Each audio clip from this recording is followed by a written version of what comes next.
All right, Darksiders, I am back. I've had a little time to digest this. I actually did a quick podcast with my buddy. I've been in major Jets mode lately. I'm still confused about this, and I don't even know what to make of it. I'm wondering. I have one question. So, who's going to come here with all of the craziness that's going on with the Jets right now? What coaches are going to come here? What players are going to come here? What are you going to do to be able to keep the players you have if they're any good?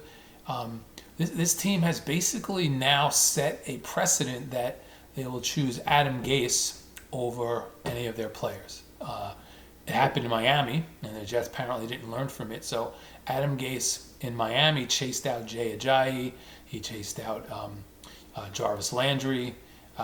He misused Kenyon Drake at running back. He alienated Devontae Parker at wide receiver. I mean, is this any of this sound familiar? This is what Adam Gase apparently does, and the Jets are allowing it, and they're basically saying we're taking Adam Gase's back, and the rest of you guys can go to hell because now he's chased Jamal Adams out of town, and there are all kinds of reports that Adams had problems with Gase. I mean, does anybody believe that is not the case now?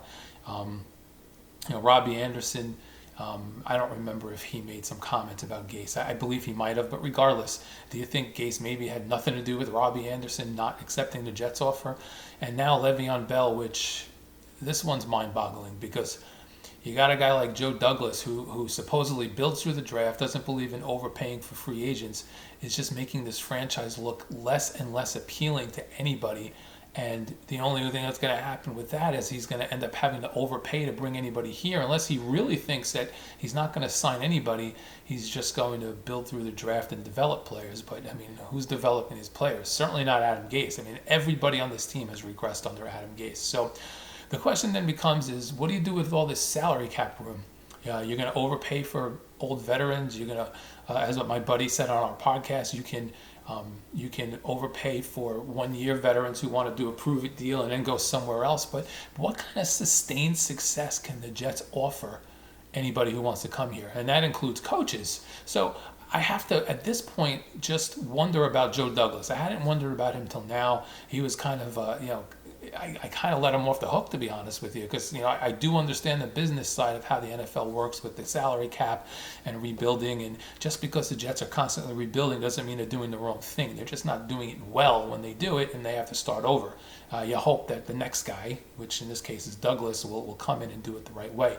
But the Jets, with their whole paradigm of having coach and GM report to the coach, report to the owner, is just a complete mess and never work. But to stay on track here, Joe Douglas got a little bit of a pass from me through all of this, but how can I give him a pass now? He has, unless the only way I can give Douglas a pass is if he's a puppet and the owners are, Chris Johnson is demanding all of these things. He's like, I'm sticking with Gase no matter what. You have to do this, you have to do that. There were rumors in the offseason that they hamstrung his spending. So if that's the case, then Douglas is useless. We are never going to get out of this, ever, if Chris Johnson is running the show and this is how he's running it. So either Douglas is completely incompetent, he is turned into a puppet and is just basically collecting money to, and thought he would be able to do more, or he's grossly incompetent too, because there is absolutely no reason whatsoever to release LeVeon Bell without at least playing him for a few weeks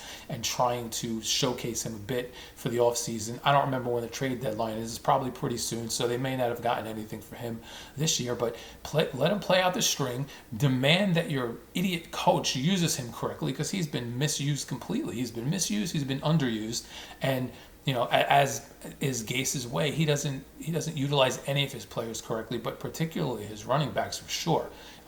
It's a complete mess, and so they don't keep LeVeon Bell long enough to showcase him to even try and get any kind of draft pick, even a sixth round or a seventh round conditional, nothing.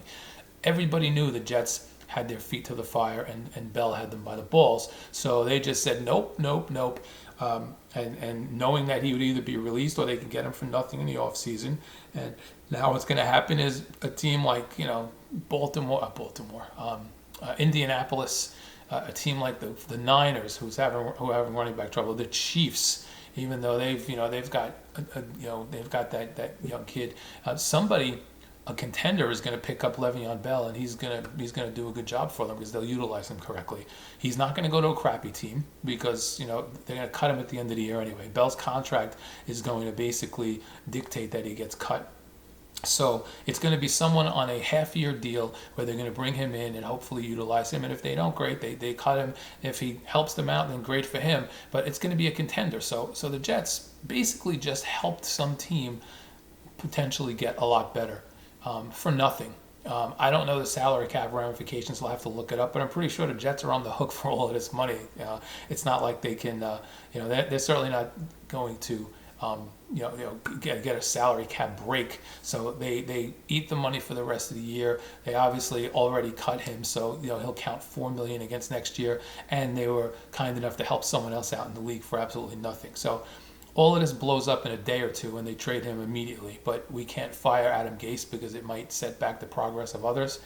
We got some major trouble here because if the Jets really are going to go down this path and blow up everything and support only their coach, who has proven not to be able to game plan,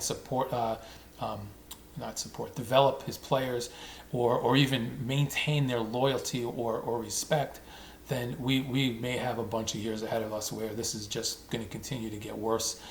You have to hope there's something we're not seeing here, but I just don't see it. Anyway, this is just an opinion. I'm not affiliated with the Jets, the NFL, or anyone else, and I don't claim to be an expert on football. Just a passionate fan, a stupid passionate fan, but that's me. Have a great night, everybody.